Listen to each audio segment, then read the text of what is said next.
Thank you, Dr. Caroline. Maybe this is time now to remove this mask.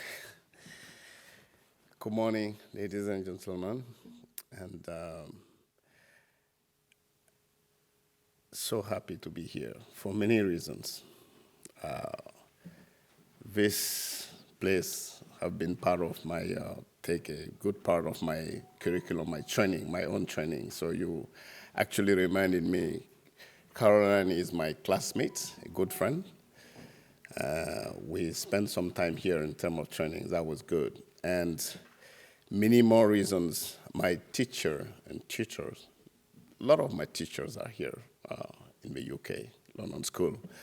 And one of them is here, Professor Brian Greenwood, in this room, asked me to be here after, of course, Caroline's formal request. So I said to myself, come on, Samba, people who help to train you, who help to bring you where you are today, if they need you for a day, you just have to say yes to that.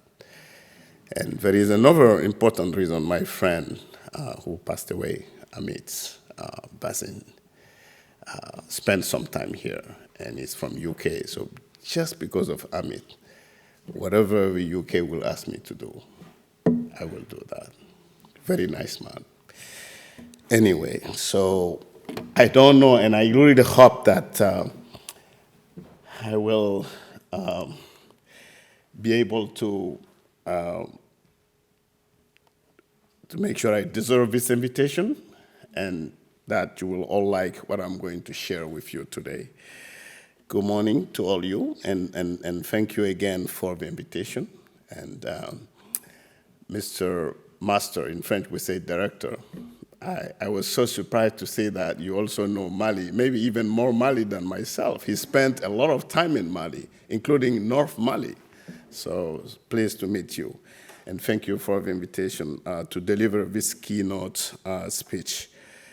I'm proud and thankful to be able to address to you, not only on behalf of my institution, the CVD Mali, Center for Vaccine Development, but also on behalf of researchers across Africa and researchers across the globe. As Caroline said nicely that it's not only here, it's not only north, it's also south, it's global.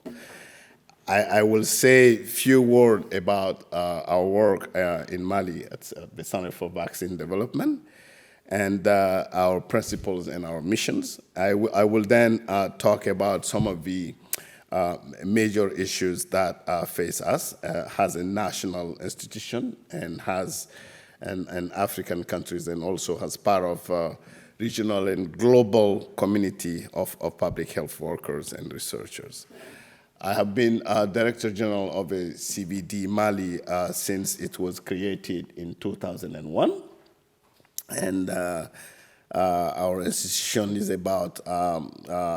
came about there after an agreement signed between the government of Mali through the Minister of Health of Mali and the University of Maryland Center for Vaccine Development in the United States. And this was in 2001 here through Professor Mike Levin, who was the Director General of the Center for Vaccine Development at the University of Maryland here.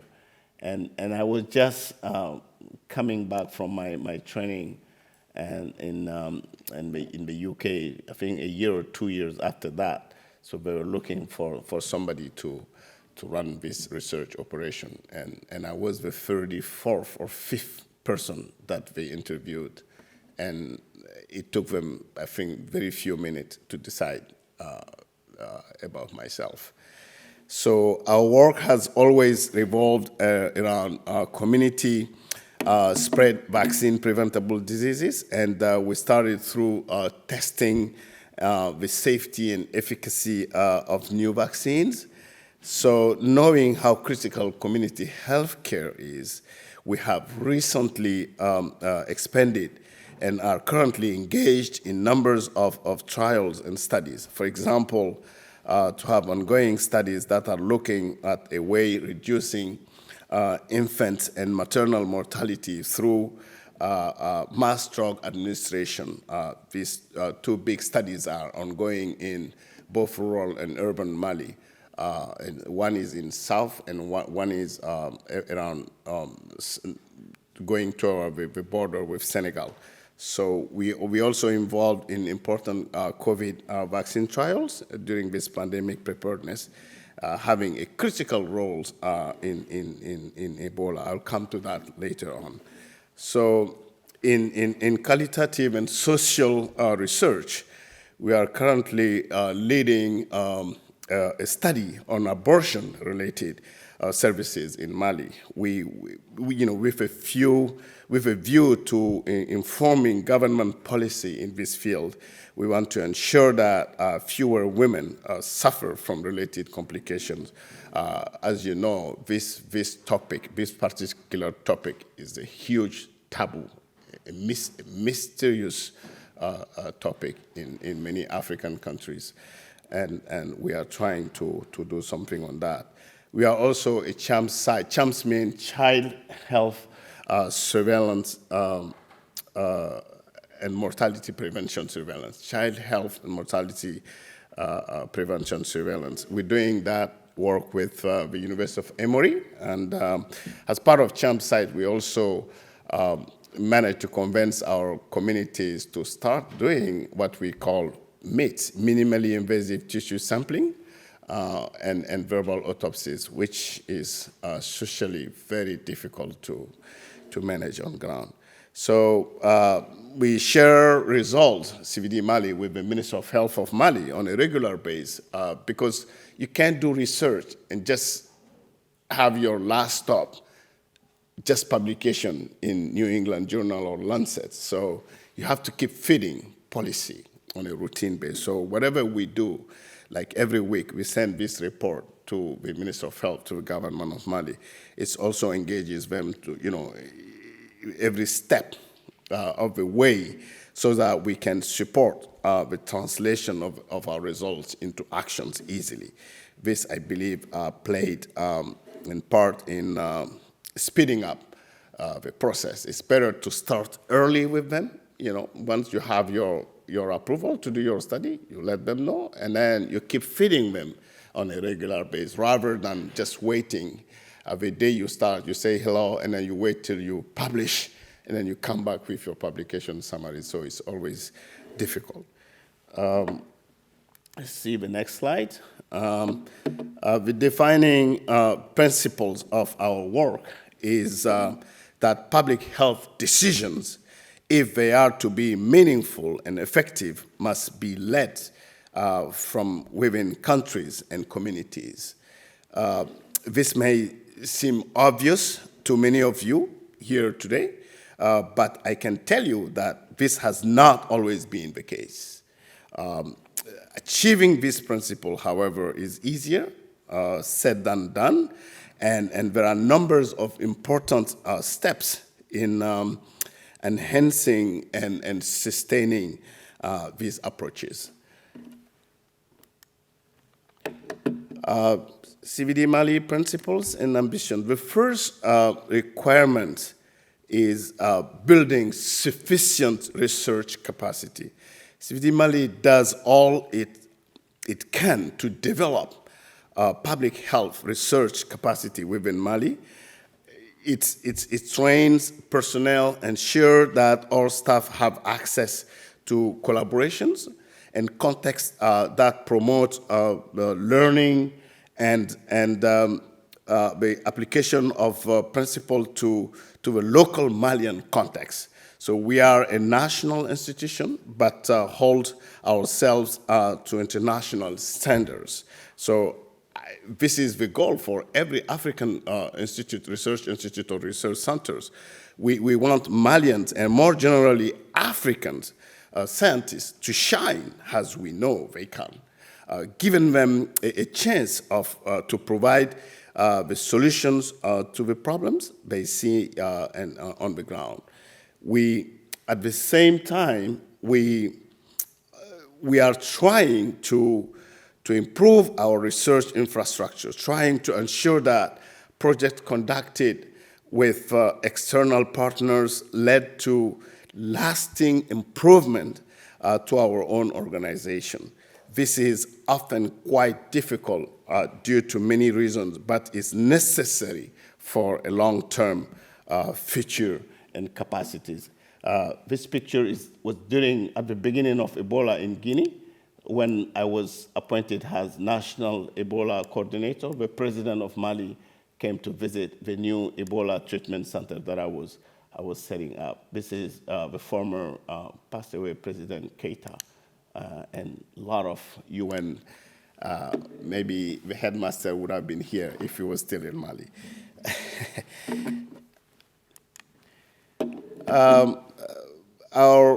I firmly believe in the importance of the field. And I am at my happiest when I am in the field. I have spent a good part of my career there in the field, in villages, in hamlets, and have seen for myself the benefits of interaction with people about their health and their health-seeking behaviors. When we talk or think about country or local ownership or of health intervention, I can confirm that increasing people involvement in the decision that affects their health and lives lead to real benefits when the time comes to roll out interventions. What we try to do at CVD Mali, therefore, is to ensure we have both scientific excellence and on the ground, concrete engagement as well. Very important. Our overall guideline principle at CVD is that we start and finish with communities, always. Our success is always in communities' hands. Whatever you want to do in terms of research, you always communicate first with your communities, and you maintain progressive, continued communication, and you end always with your communities. That's a very important aspect of it. And CVD, like all research institutes in Africa, is dependent on international funding and partnerships, of course. But we strive to contribute to and advocate for partnership that are sustainable and meaningful, because we believe that it is to everyone's benefit when partnerships are equal and fair. The research is better. The evidence produced the better, and the long-term results and consequences are better for all. So this is also very important to mention. So let me talk a little bit about some of the connection, public health impact between research and public health. The Haemophilus influenza bacteria vaccine story in Mali. This was not well known, for a while until early 2002, 2003, when we established a surveillance in our unique pediatric hospital called Hôpital Gabriel Touré in Bamako. We found that 45% of pediatric admission had high fever or signs of invasive bacterial disease, and that 24% of admission to hospital resulted in death. So to address this problem, CVD Mali established and equipped a clinical bacteriology laboratory at the hospital. That was almost the first one since this hospital was created, maybe close to the independence, which is early 60s. To ensure sufficient research capacity, Malian personnel were trained we have a nice collaboration with the CVD, University of Maryland, A lot of training were done in clinical microbiology and good clinical practices, ethics and data management.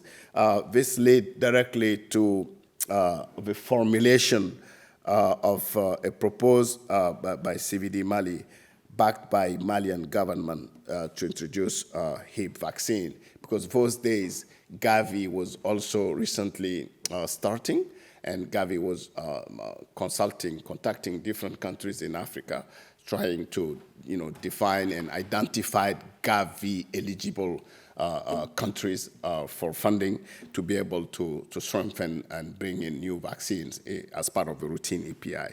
So as a result, where Hib vaccine was introduced in July 2005, we then show a 75% reduction in mortality against amongst the target group. So this is a real testament for me to working from the ground up and partnership with others. That was a really big story for not only researchers, but more importantly for public health, and particularly for the communities. So policy must be guided by evidence, but not just any evidence. As I said earlier, it may seem obvious that good research and good implementation depend on a number of things. An understanding of cost, of the infrastructural capacity of a country to carry out a given intervention, and an understanding of how research and planned interventions are likely to affect existing health system for better or worse. It's also critical to nurture the relationship with policymakers and those in government. These people have many priorities, and as we know, politicians often, I hope there is not a big one in the room. I will have to apologize before I continue, and I hope I will be able to leave this country after this talk. Karen, they used to kick me out of a national, from a national top level when I actually tried to share some objective scientific evidences. They said, no, we don't want this. I said, this is what we need. They said, no, we don't want this. They said, okay, you can go. And I was out. Politicians often speak a different language from us. You all know that. So translating research for them and ensuring we understand what they need to know, actually, in order to change policy is vital to a process. So many times, great research have been conducted, but no policy is changed. So many times. And this ends up costing lives. Because what happens is that researchers will come into this new place, nice places, universities, great laboratories, develop innovative, nice technology things, write textbooks, publish them. People will come all over the world, study, understand, and that's it. No policy change. We are losing lives. That's what we need to stop together.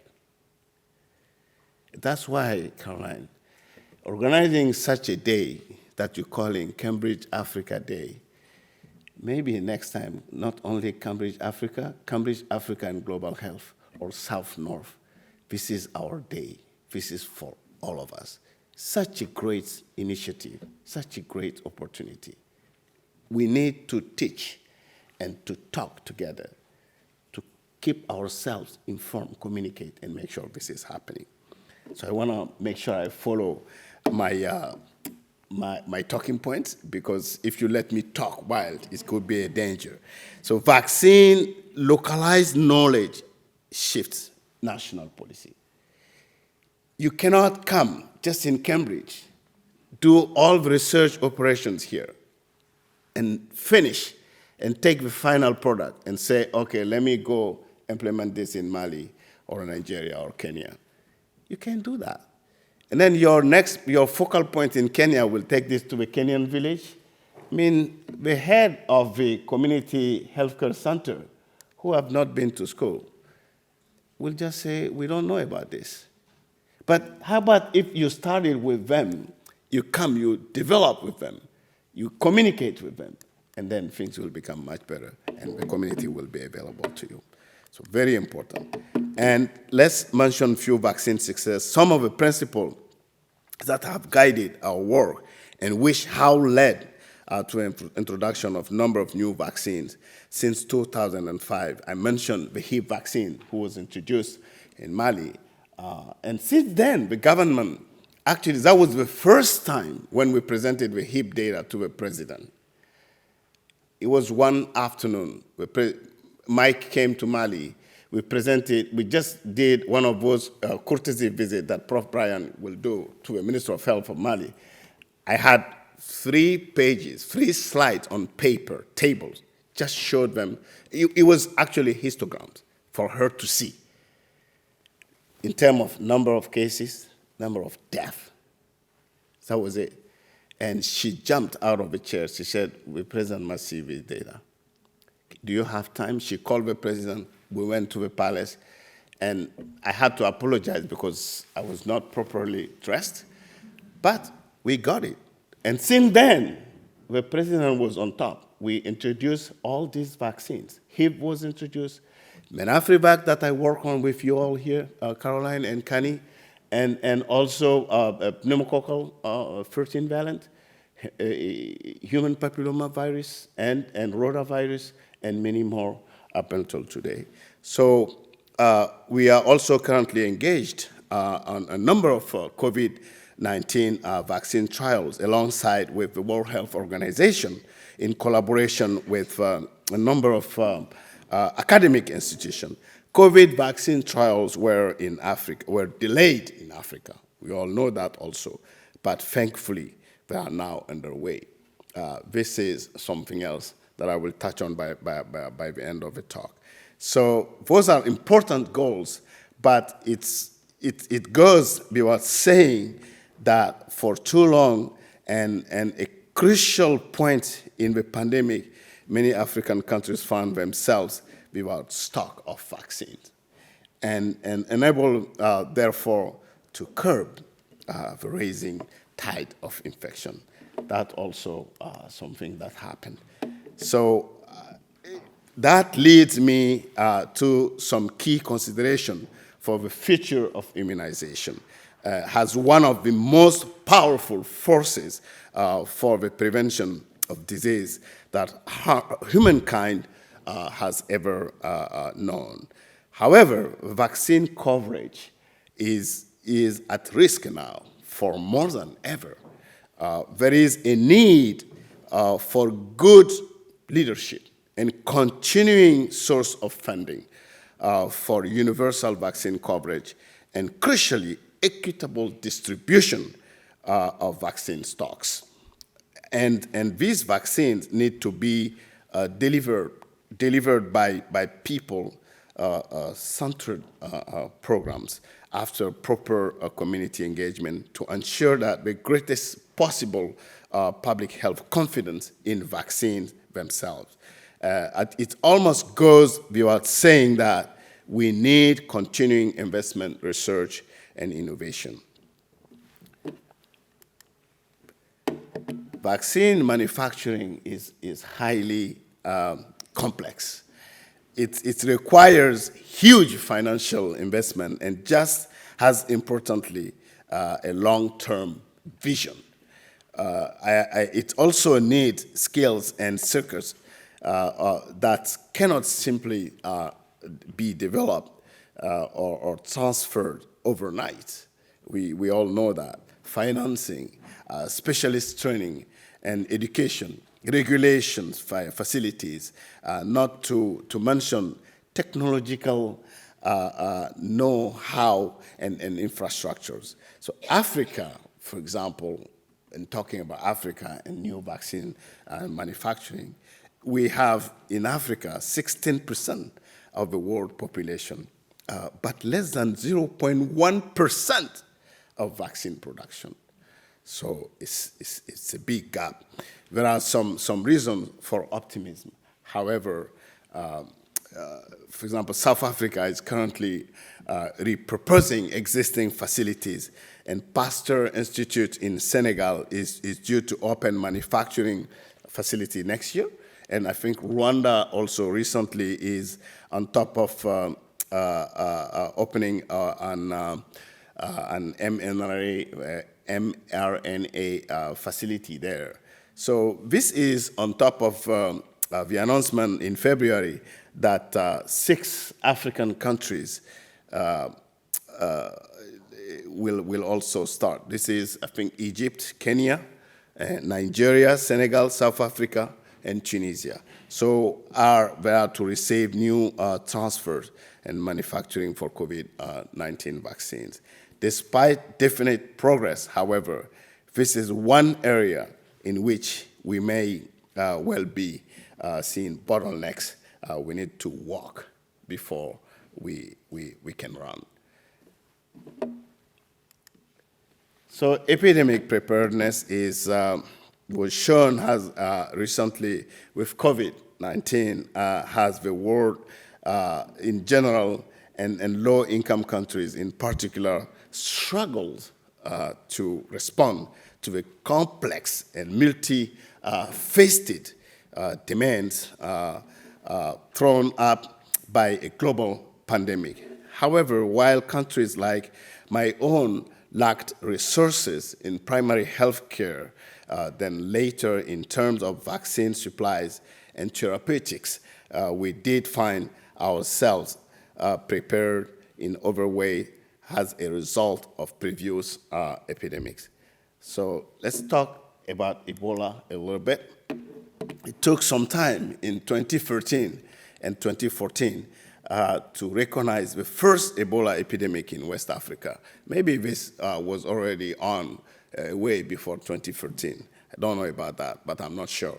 The virus was able to spread quickly and effectively through densely populated area and was given a helping hand by deeply held religious, culturally traditional beliefs which affected our responses.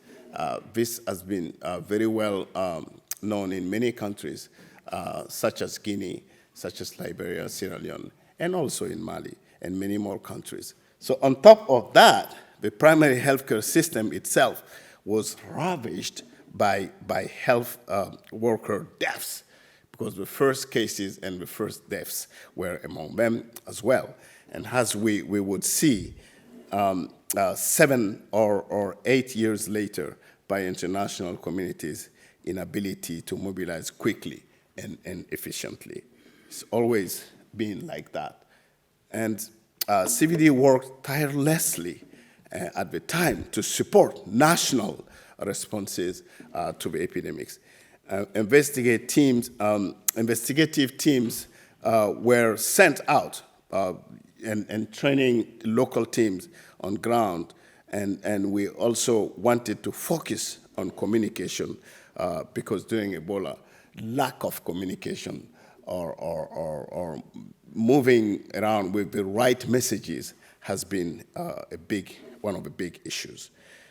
This, I think, is a key in the context like Mali, through same principle are applicable to different ways across the globe.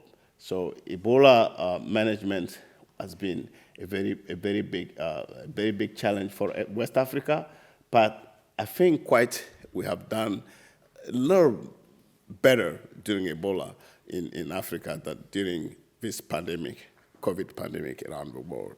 So we insisted in involving local communities in both disease prevention and surveillance. This meant enlisting the help of community leaders and community surveillance agents, like what we call brigade communautaire, a community brigade, maybe in English. The French is brigade communautaire, and consisting of hunters, shepherds, and traditional healers, and people who will just spend time in the bushes doing other activities.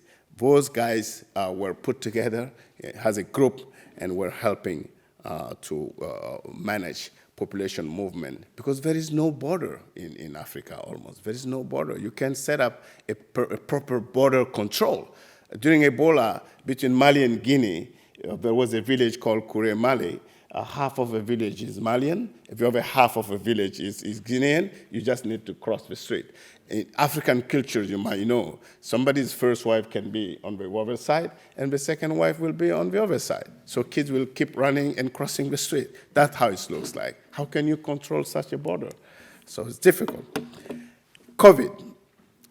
When COVID-19 hit, and after the first case in Mali was recorded in March 25th, it should have been the cases that we were prepared. So up until now, we have a total of, it's not a lot, 31,140 positive cases, including 736 deaths. Compared to here, I mean, it's nothing. But it is what it is. Mali and other similar settings in West Africa have also experienced this. So the so-called Africa paradox held for a long time, that countries like Mali were somehow being spared the worst effect of the disease. And indeed, this idea took hold among significant parts of the population. They saw images from Italy and the UK, for example, and presumed that the disease was European or unlikely to make it to a rural community in Mali or in Africa. So, however, given the prevalence of respiratory diseases in such communities, it wouldn't be at all surprising to learn that any number of COVID cases were early being misdiagnosed or ongoing unreported. So it's exactly what evidence is now starting to demonstrate. There was an absence of evidence, not evidence of absence. One of our own community surveillance studies in rural Kita, that's Western Mali, showed rates far beyond those reflected in official statistics. It's still not HME. These are routine data, but you all know about routine data, how weak they are. This was so obvious, and that community transmission was, in fact, extremely high. Caroline, how good or bad I'm doing time-wise? This only serves... Okay. Okay. This only serves to highlight, once again, the need for solution for vaccine therapeutics technologies every part of the world. We have seen times and times again through the last years and pandemics demonstrate us that our lives and the health of every single one of us are deeply interconnected. But I'm proud to say that CVD Mali has in the Ebola rose challenges best could also be done. Let's go to some lessons from both outbreaks. We can say with certainty that the global response was delayed and that national governments prioritized political gains over health. I think that's not too much to say. We can also say with certainty that the need for on-the-ground institutional representation and for personnel that are trained and equipped to identify, prepare, and respond to epidemics is paramount, particularly in the context of African context.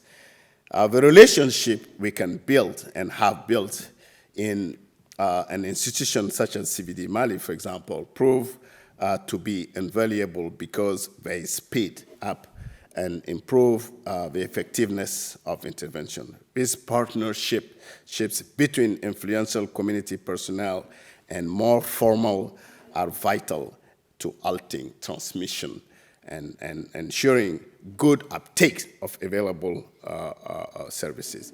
Fear is a major compounding factor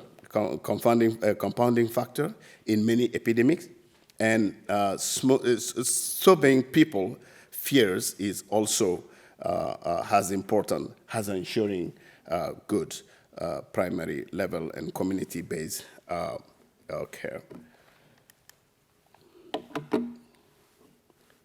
More lessons learned become glaringly obvious that we in Mali, for example, needed increased local lab capacities and means to secure in Africa increased vaccine supplies, and well has to produce over health commodities. And just as an African researcher can and must play an important role in understanding disease evolution, emerging variants, so must be investment, and the planning of the next pandemic starts now. We will best serve if we do this work together, if we engage with our communities, plan with them for interventions that we can implement alongside them, even enabling them to implement their own interventions. That's very, very important. These are some of the community leaders meetings that we hold. And all the need to go hand in hand with increased diversity, equity, inclusion. How can Africa be represented when we are unable to travel to global health meetings and conferences, or to travel to come and study in the North? This inequity is systemic. Even for me to be able to come here, I have to start working on my visa for months, and going from Mali to Mauritania, Mauritania to Senegal, back to Mauritania, Mali, Senegal, and I still have to wait for weeks to be able, and finally got the visa only in Paris. What a challenge. Africa has excellence and expertise in abundance. Too often, what it lacks is opportunity and resources. Strategic thinking can help us promote equitable global partnership to share expertise and knowledge and to reduce barriers. Our funding models need to be committed and sustainable. In short, we need to change our mindsets. We need to realize that spending on healthcare is not an expenditure, but an investment which can pay for itself tenfold in the future. My final thoughts will be the pandemic was in some way a great leveler. We saw clearly that an outbreak of a particular variant in India, say, could lead in due course to increased hospitalization and death in Europe. And yet, that didn't result in equitable access for all to vaccines, for example. There is a strong case to make that more countries vaccinating greater percentages of their populations would have been better for the world population than a handful of countries vaccinating all of their population with 3 or even 4 or even more doses.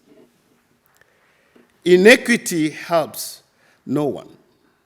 In fact, in a pandemic context, it can only slow progress for everyone. Health is not a luxury. It is a human right. Investing in health must be seen as an expense, but government and politicians as what it is. They have to know an investment in healthier and more productive population. So I would like to finish, if I may, with a quick visual insight into my first love as a public health doctor and researcher in the field. It shows, I hope, quite clearly what we mean when we talk about going the extra mile or leaving no one behind. And it shows some of the people we need to reach in distant communities. And as I thank you for your attention, and for the honor, again, of addressing you today, I am happy to pay tribute to the tireless staff, both in my own institution and in institutions and health centers around the world, and they show dedication and tireless devotion, but they are all absolutely necessary as we try to make the world a little bit better for everyone. I thank you. If you can push the play button.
Thank you very much.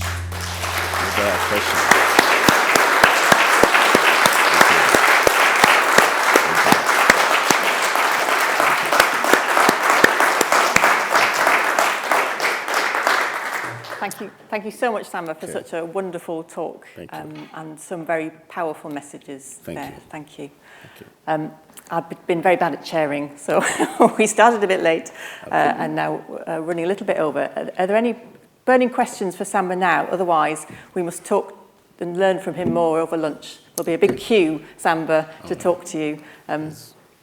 One question I just want you to think. One hand. Yeah. Good morning. Thank you for such a wonderful talk. My name is Martin Waga. I'm a PhD student studying genomics. My question centers around quite a controversial subject that even The Lancet has released articles about, which is what they were calling vaccine apartheid. I know you have worn multiple hats before. You've worked for the Malian government in the auspices of the Minister for Health. You've interacted with these big NGOs which deals with global health.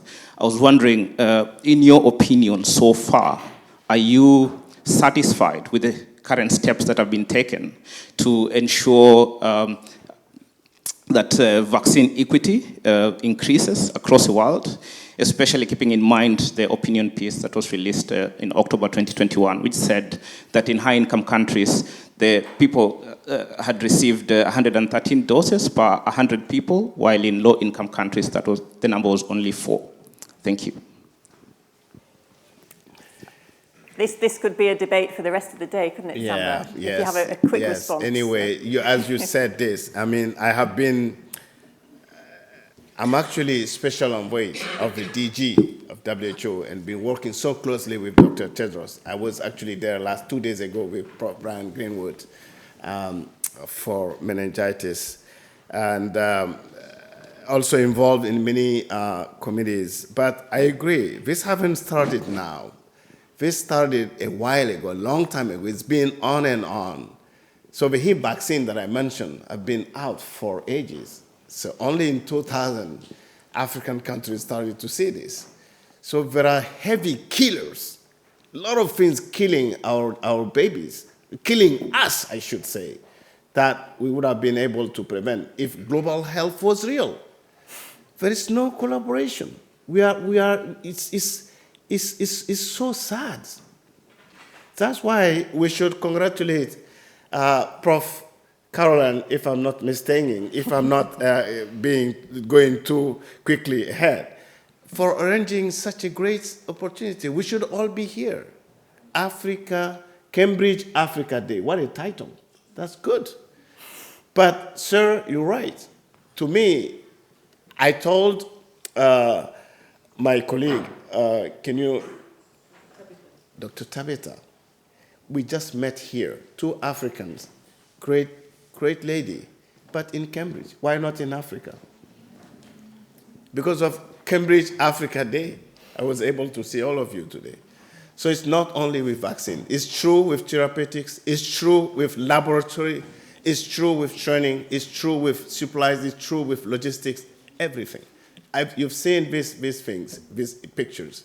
It's serious. We need to wake up. We need to unite. We need to fight together. If something bad, killer, starts in Africa, it's more likely. Ebola came first in Europe before going to Mali.